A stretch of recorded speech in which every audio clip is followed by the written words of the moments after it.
Entrance में रख दिया गया है।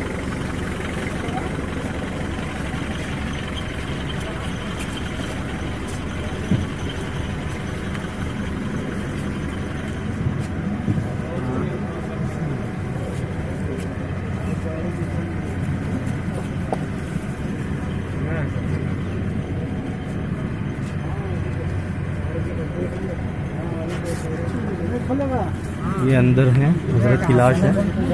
कोरोना की वजह से खोलने नहीं दिया जा रहा है और किसी को देखने की इजाज़त नहीं है। उनके लड़के अंदर मौजूद हैं और यही हजरत की लाश है जो आप लोग देख रहे होंगे।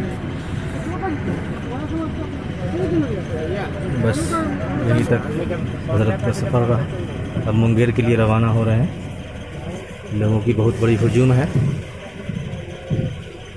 ये वाइट कपड़े में देख रहे होंगे हजरत ही लेटे हुए हैं।